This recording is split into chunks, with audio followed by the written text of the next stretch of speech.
from the pocket. He slots it through. He's got a handful. 5 goals for Tom McDonald. Oliver back in board. Brayshaw on the burst. And they've got another one that he's. Inside Melbourne, hello and welcome. Geez, Katie Price, we've got a very special guest today. Welcome to you, by the way. Yeah, thanks so much for having me. Do you want to do the introduction?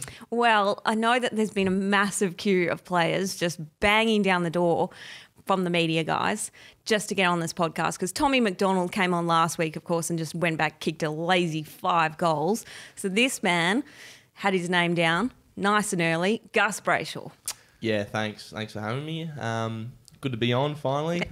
Lifelong dream to come on the podcast. I've been I'm sure it is, Gus. building up my form throughout the season, and it's nice to be rewarded finally.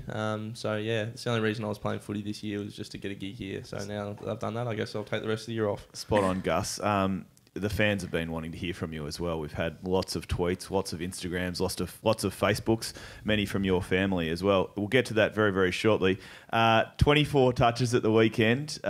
But more importantly, you're involved in a good win, a 3rd win in a row for the boys.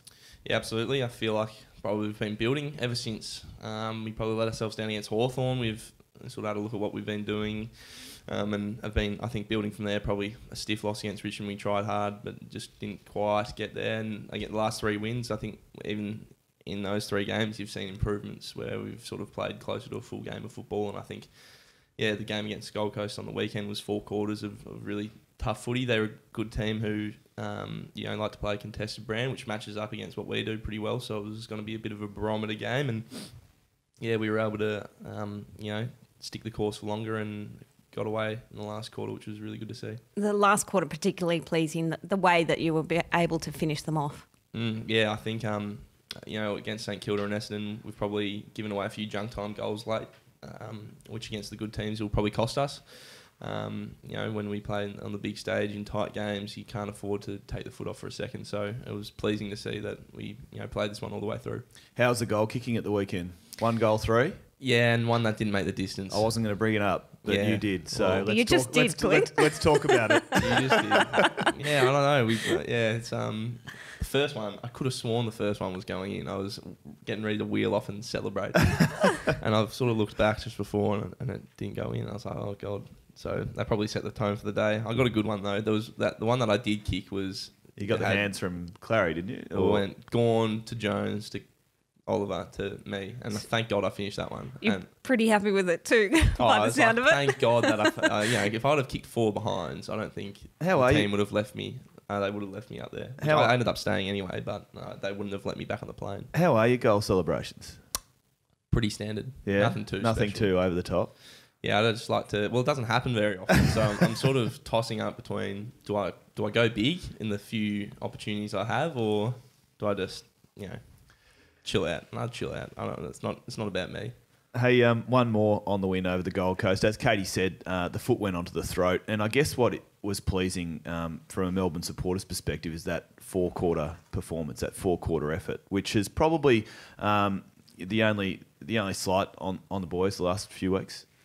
Yeah, absolutely. I think, as I said, the really good teams, like probably against Richmond in that last quarter, we dropped away and they slaughtered us. So, and Hawthorn as well, probably we started well, but just the good teams will make us pay. So I think that's something that we've been building towards, and to get a 4-quarter performance. And say what you want about Gold Coast, their contested ball stats and stoppage work and clearing stuff is they're right up there. So we thought they would be a really good test to because they weren't going to give up, and they have been having a red hot crack last week. They just came up short, but they were in it right to the end. So it was good. I think it's a step forward. What about your own footy? Because obviously we mentioned 24 touches on the weekend. I think it was 32 the week before that against St Kilda, but really coming into form now. Yeah, I think I was disappointed not to play the first couple of 3 games of the year.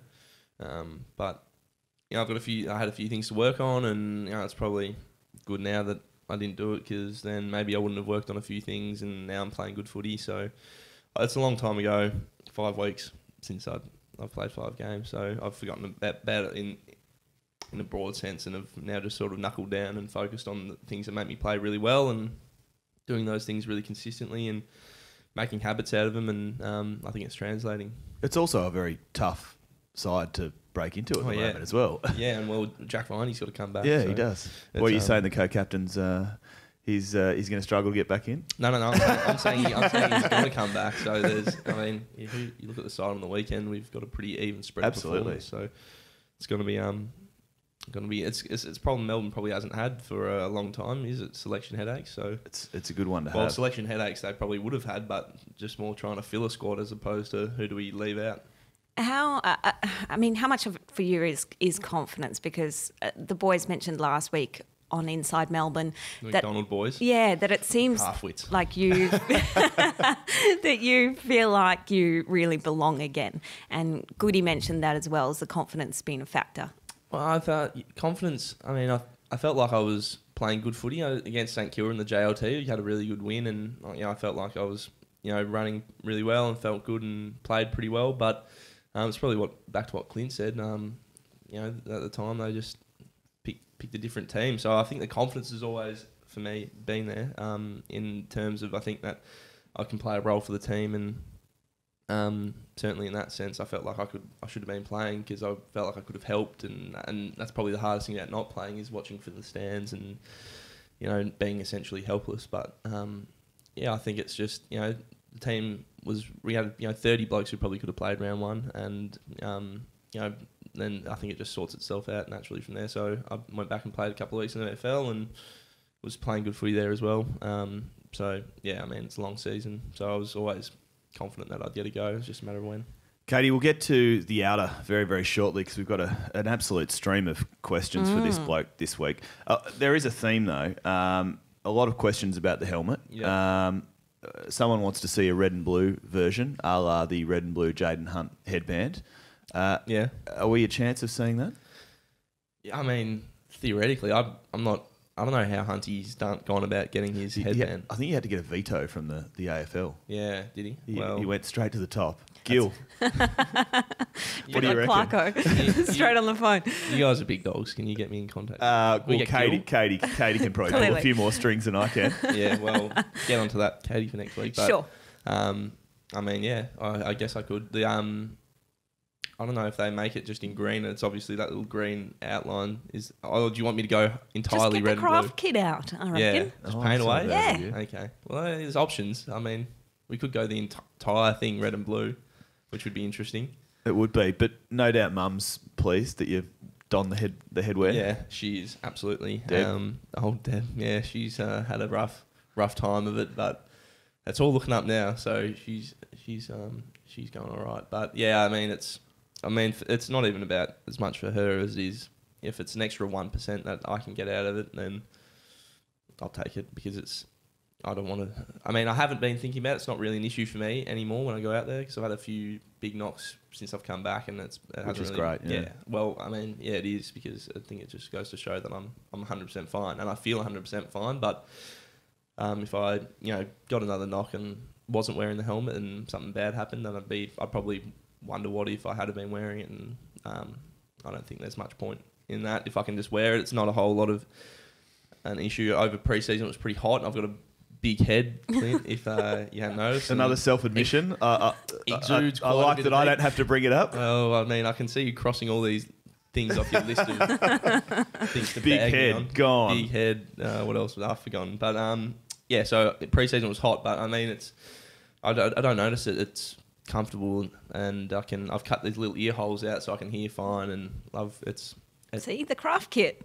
Well, Exactly. yeah, it's halfway there. The difference between painting and cutting holes with a knife into an ear, but maybe that's the next part of my development is becoming a painter. But no, it's fine. I feel really good wearing it, and I've had no real issues.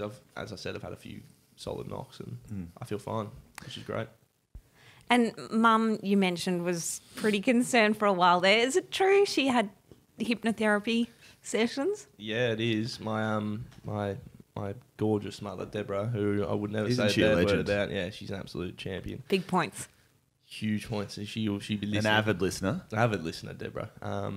But yeah, she couldn't watch my games. That was to the point of what it was, and even growing up, this probably extends a bit further back. Like some of the best games I've ever been a part of, and all my brothers as well, where they get real tight at the end, and she just can't bear to watch. So it was more for her.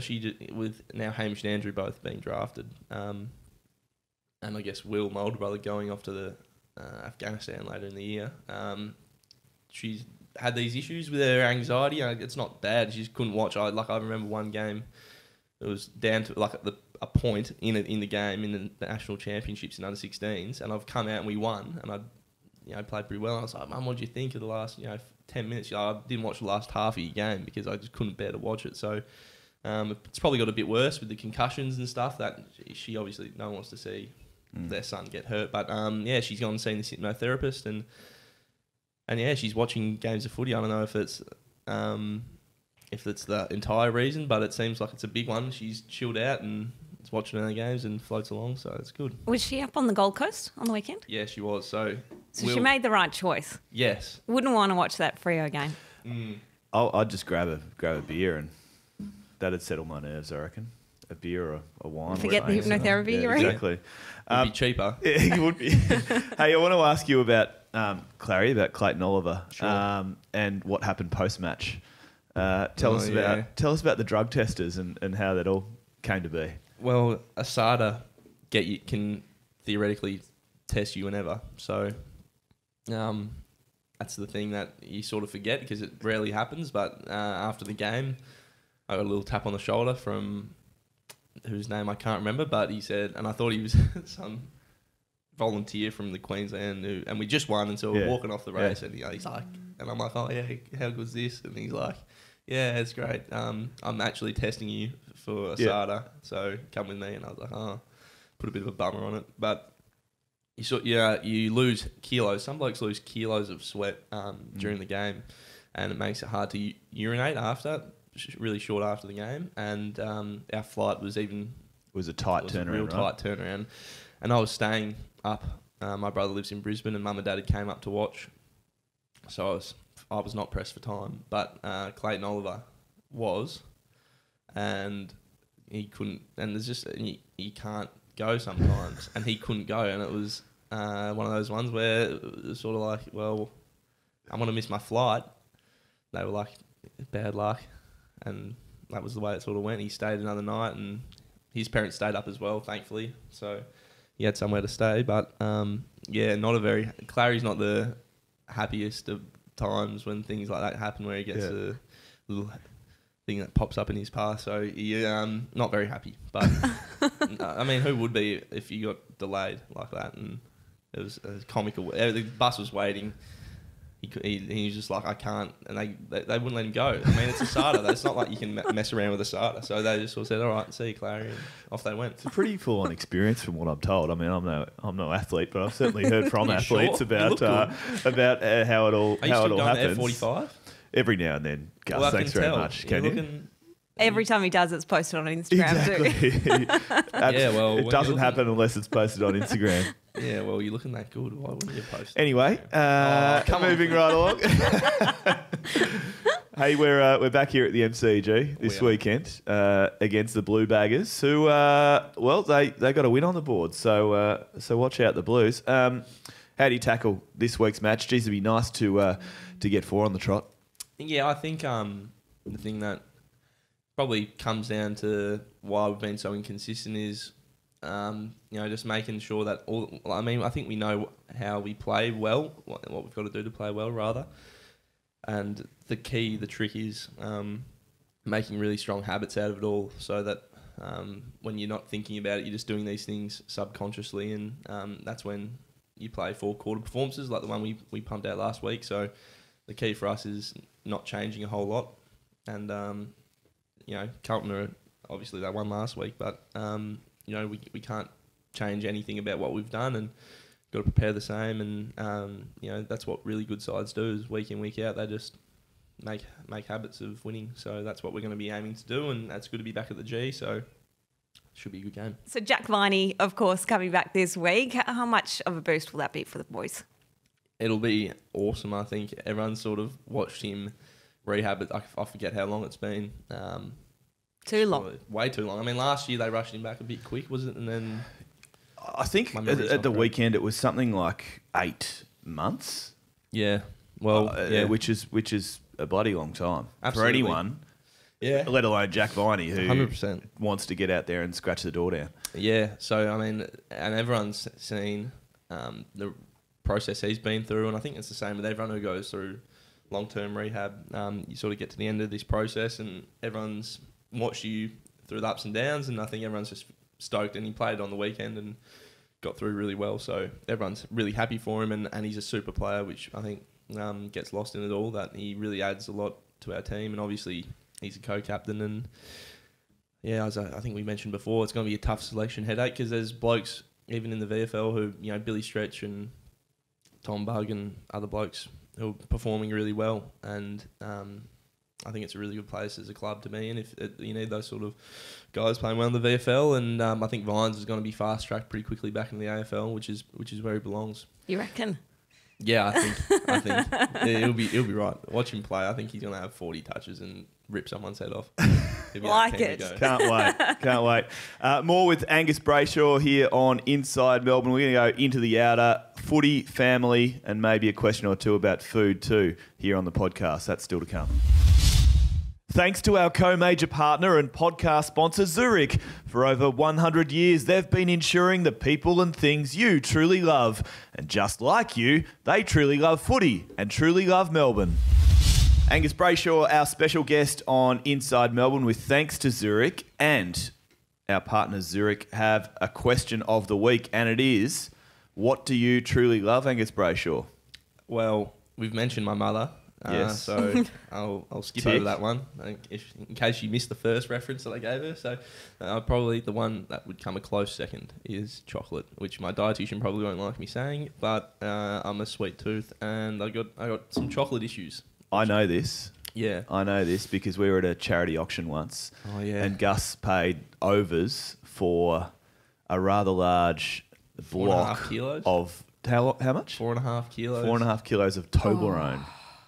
That's good. Now, I'm with you on the chocolate thing. Well, it was for a good Biggest cause. it was a chocoholic. great cause for the Ovarian Cancer issues. Research Foundation and Man's Mob. Yeah. No, I mean, that's how I justified it at the time. I was like, Mum was there. Yeah, Mum she was there was, with me, yeah. yeah. And she said, Angus, you can't do this. And I was like, Deborah, I have to do this. You shared it, didn't you? I think I, in the end, did. Mum just ended up... Little square. Well, no, so they were huge chunks of triangles. I mean, everyone would know what a Toblerone is. So just blow it up to...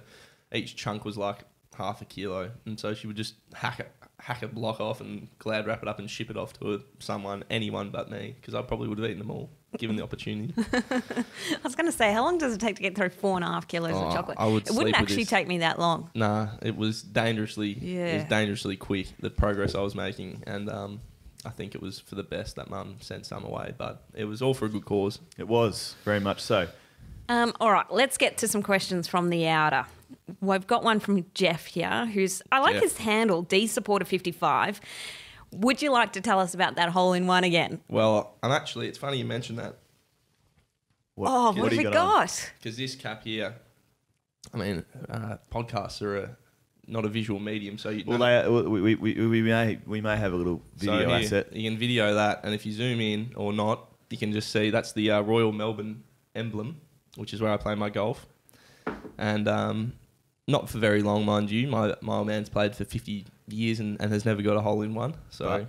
there's that. But on the Fifth West, the most famous par 3 in the Southern Hemisphere, on the best course in the world, some might say. I got a hole in one, and Dom Tyson was there playing with me, and so was my older brother. So I've got witnesses and the whole thing. And it was the fifth hole, and I'd wiped the first 4 holes. I was playing terribly. I was ready to walk off the course, and I could talk about this for just as long as I could talk about chocolate. But the boys, I came in the next day in my golf kit with my golf club, my 8 iron and hat. Clutch and Co, was it?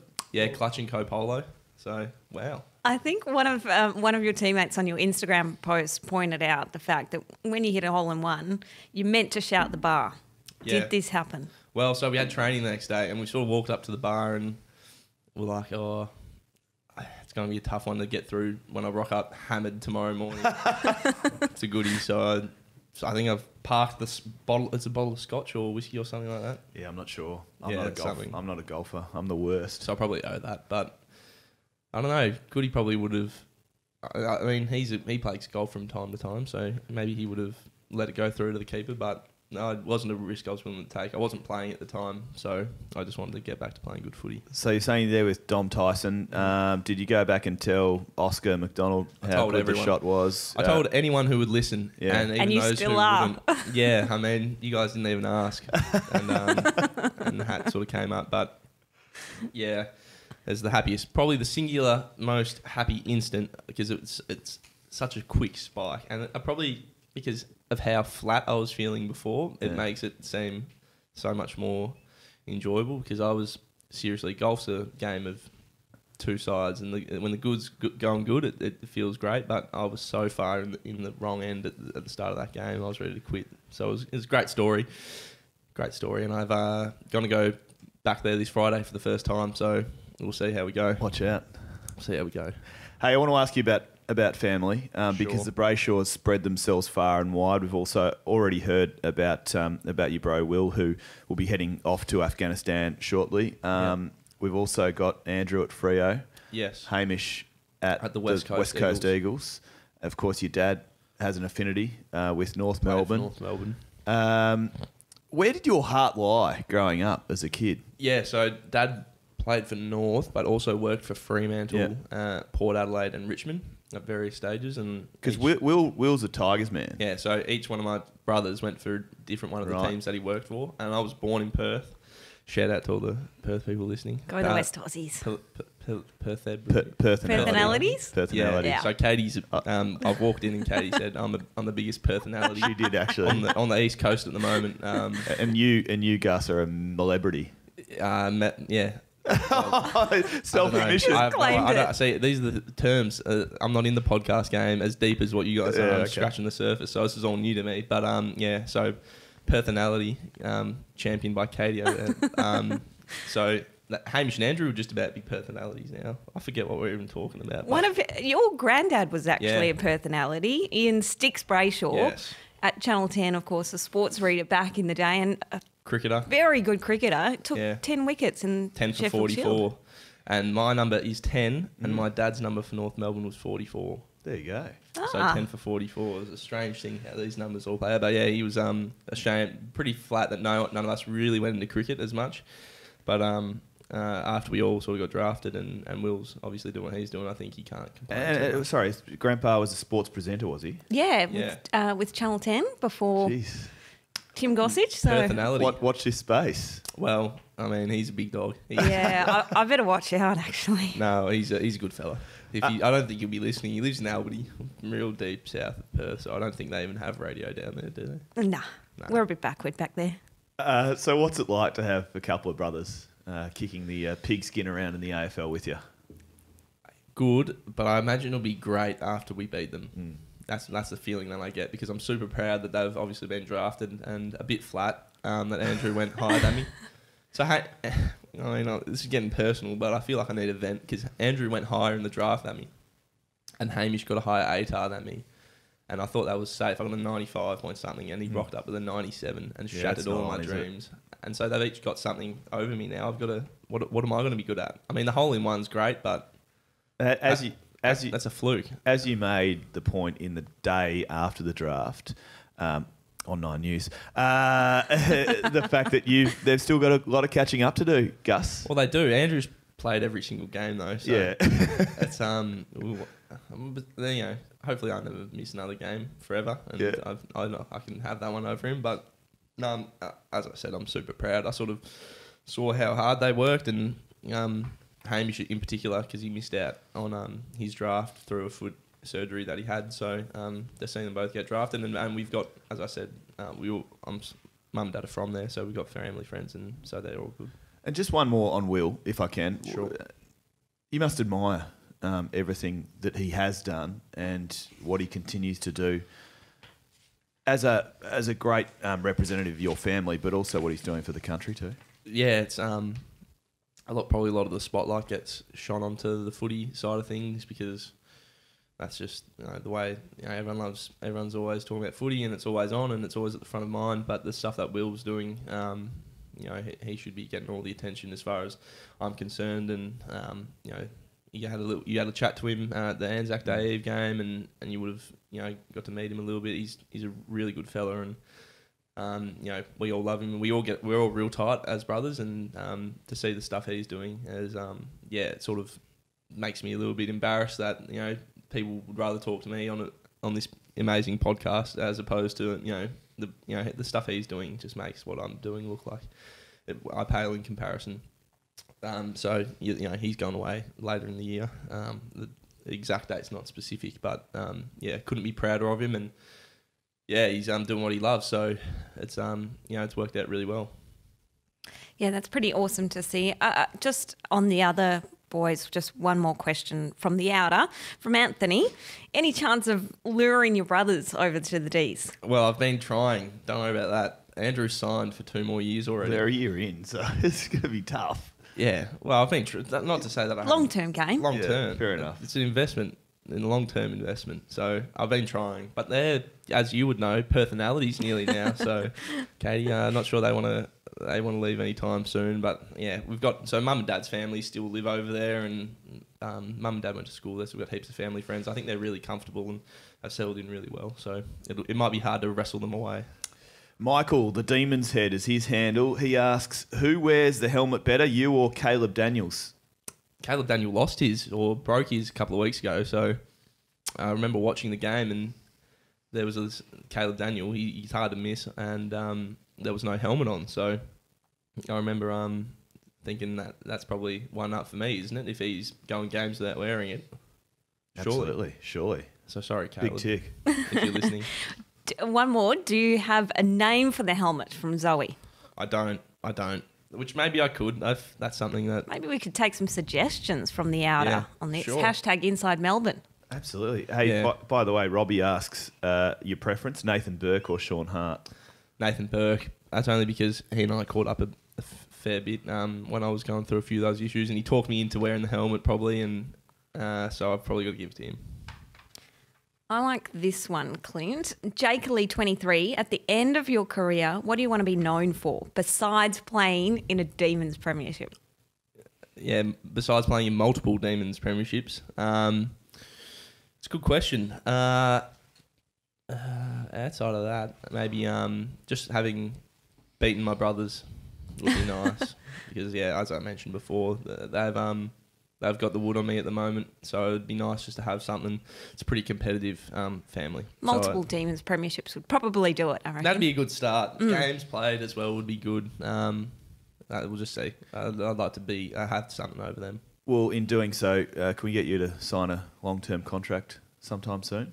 Yeah, well, that's a funny old thing. It sort of crept up on me. I signed 2 years before I'd played a game, and then had a great first year, but then have just sort of been up and down through no fault of my own.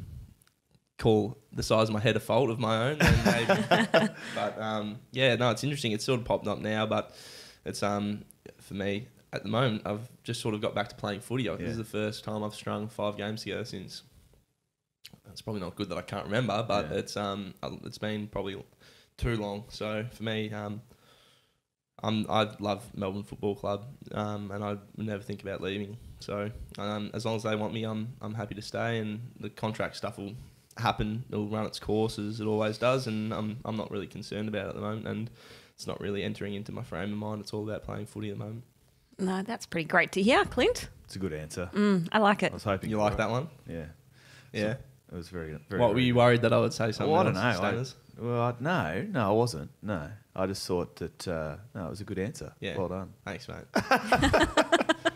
Thanks for that one. Hey, we mentioned You food. too. We mentioned food before. Lily wants to know favourite post-game meal. Well, I said chocolate before.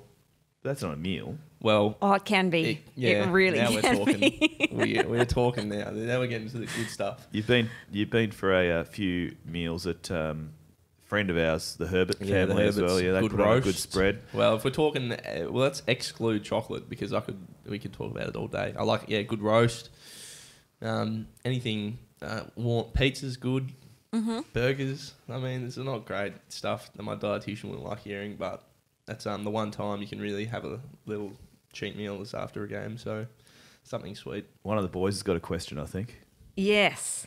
Corey Maynard, what is Yes. your favourite line of Arnott's biscuits? Well, see, this is a loaded question. this no is doubt. loaded. Yeah. He wants me to say Monte Carlos, which I will say because I do like a Monte Carlo, but that's probably the one exception because it's not necessarily chocolated. That it's a little bit off base for what I like to stand for in terms of my biscuit consumption. But yeah, Corey and I have split many a Monte Carlo packet together, and maybe continue to, Corey, if you're listening. Shout out. Shout out. One more from Rob Jackson. I don't know if this is one. Jacko. Yeah. Yeah, Okay. Is it true you have a signature scent? So Jacko, this is Jacko. Jacko used to be our strength and conditioning coach, and now works for the umpires.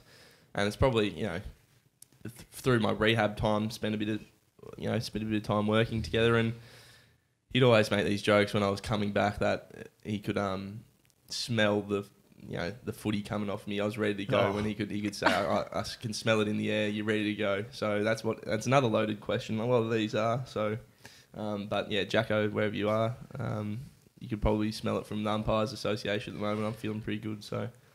This isn't a loaded question. In fact, it's a really nice one. Jill Harbrow asked for Thank Gus. you, Jill. First of all, well done on a promising contribution over the last few weeks and a healthy return. Yes. Here. What have you noticed coming back into the side, i.e. team structure, your roles, the competition, what's been asked of you? How's it been transitioning back into the side? I mean, I know we've sort of touched on it, but we really scratched the surface. What's it like coming back in? Yeah, I think the one thing that's been a marked difference from when I was last playing is just this. I think it's a sense of belief is probably the best way to put it. Like, I think this group has been through enough now, and there's never a point in a game where we probably don't think we can win or, save, the last couple of minutes against Hawthorn or something where we're 50 points down. But, throughout that whole Hawthorn game, I was looking at the scoreboard thinking we're still, right in this, and we've got a great belief in what we're doing, and the coaches have been, training us up for a couple of years now on the way we want to play the Melbourne way to play football. And I think, we've seen last couple of years Richmond and the Doggies, people would have said they would have been underdogs to win the flag, but they went and did it. And I think the belief now is really strong.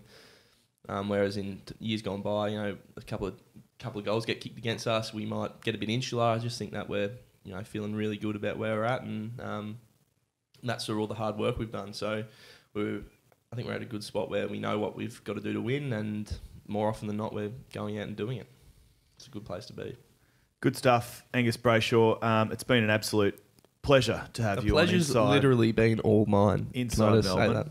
Well, you're welcome back any time. There's a lot of man love going on here between you two. You reckon? Look at them. Sorry. The thing is, neither of us are personalities, so we got to stick together. You got a lot to live up to. It's The all right. celebrities. You can work on it. No, we'll try. But yeah, and thank you very much for having me. It's been a pleasant morning, and hopefully, I don't know what the rotation policy is in terms of who comes on, but if there's ever a chance for repeat business, I'd be honoured. Deb will get a few more mentions, no doubt. Oh, that's almost mandatory as part of my contract. When I come onto one of these things, I just slip it in there. Deborah's got to get a mention. Hey, all the best this week against the Blues, and we hope to see you racking up those touches and maybe 3 goals won this week as opposed to 1 goal 3. Thanks for bringing that up. You're a real great guy. Caty, it's been a pleasure. Yeah, great thanks fun. so much. And Good chat. We'll chat to you all next week here on Inside Melbourne, presented by our great mates at Zurich.